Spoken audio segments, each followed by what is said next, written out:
আসসালামু আলাইকুম প্রিয় পঞ্চম শ্রেণীর শিক্ষার্থীরা, আশা করি তোমরা সবাই ভালো আছো, সুস্থ আছো। তো আজকে আমি তোমাদের পঞ্চম নম্বর মডেল অর্থাৎ তোমাদের গণিত পাঠ্য বইয়ের উপর 5 নম্বর মডেল নিয়ে আলোচনা করব। ইতিমধ্যে আরো 4টা মডেল নিয়ে আলোচনা করা হয়েছে।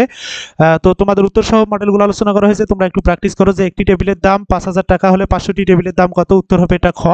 তো আমি তোমাদের সুবিধার্থে লাল মার্ক করে রেখেছি যে 6,969,373কে 10 দ্বারা ভাগ করলে ভাগফল কত হবে, সরি ভাগশেষ কত হবে। তো তোমরা ভাগ করে দেখো, এখানে ভাগশেষ হবে 3। একটা কাজ 3 জন লোক 20 দিনে করতে পারে, 40 দিনে কাজ সম্পূর্ণ করতে কতজন লোক লাগবে। উত্তর 150 জন। নিচের কোন রাশিমালাটি 34 যোগ 5 গুণন 2 এর সমান, অর্থাৎ 2 গুণন 5 যোগ 34 এটার সমান। তারপরে কোন ক্ষুদ্রতম সংখ্যার সাথে 3 যোগ করলে যোগফল 18, 24, 36 দ্বারা নিশেষে বিভাজ্য হবে। উত্তর হচ্ছে 69। তোমরা এগুলো একটু নিজেরা চেষ্টা করো, ঠিক আছে।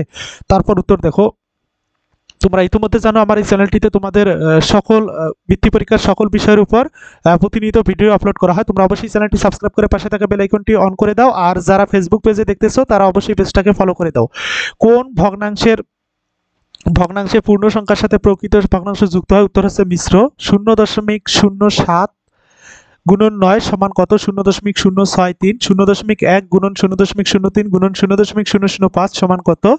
উত্তর হবে গ নাম্বারটা। তো আমরা এখন পরবর্তী পাঠের যে অংশটা সেটা দেখে নেই। মার্চ মাসে বৃষ্টিপাতের পরিমাণ 930 মিলিমিটার হলে ওই মাসের দৈনিক গড় বৃষ্টিপাতের পরিমাণ কত। উত্তর হবে 30 মিলিমিটার। 72% এর দশমিক ভগ্নাংশে রূপান্তর করলে হবে 0.72। 3 সেন্টিমিটার ব্যাসার্ধ নিয়ে বৃত্ত আঁকলে এর ব্যাস কত হবে। 6 সেন্টিমিটার। কারণ আমরা জানি বৃত্তের ব্যাস হচ্ছে ব্যাসার্ধের দ্বিগুণ। তারপরে দেখো 98,000, তো এখানে 9,87,600 মিলিলিটার সমান কত লিটার। উত্তর হবে 987.6 লিটার। 5 মিনিট সমান কত সেকেন্ড। 300 সেকেন্ড। অর্থাৎ 1 মিনিট সমান 60 সেকেন্ড। 5 মিনিট সমান 60 গুণন 5, 5 6 30, 300 সেকেন্ড। ক গ্রামের জনসংখ্যা 50 বর্গ কিলোমিটার, লোক সংখ্যা 1350 হলে জনসংখ্যার ঘনত্ব কত। 27 জন পার বর্গ কিলোমিটার। পরপর ক্যালকুলেটরের বোতামগুলো চাপা হলে কোনটি উঠবে।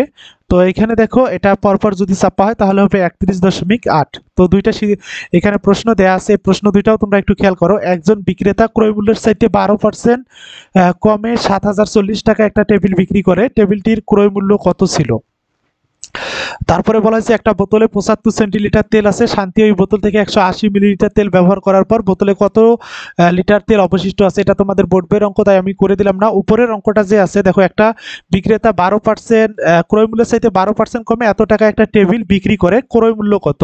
তো 12% কমে ক্রয় মূল্য 100 বিয়োগ 12, 112 টাকা। তো ক্রয় মূল্য আমাকে বলা হয়েছে টেবিলটার ক্রয় মূল্য কত। বিক্রয় মূল্য দেখেন বলা হচ্ছে এত টাকা, তাই না। তো বিক্রয় মূল্য 12 টাকা হলে ক্রয় মূল্য 100 টাকা, একে কত। তো এখানে যত দেওয়া আছে সেটাই কত। তো তোমরা এটা নিজে থেকে একটু বের করার চেষ্টা করো, আমি এটা করে দেবো না। যদি না পাও আমি করে দেবো ইনশাল্লাহ, তোমরা কমেন্ট করে জানাইও, ঠিক আছে। তো পরবর্তী মডেলের জন্য অপেক্ষা করো। আজ এই পর্যন্তই। সবাই সুস্থ থাকো, ভালো থাকো, সকলের জন্য শুভকামনা রইল। আল্লাহ হাফিজ।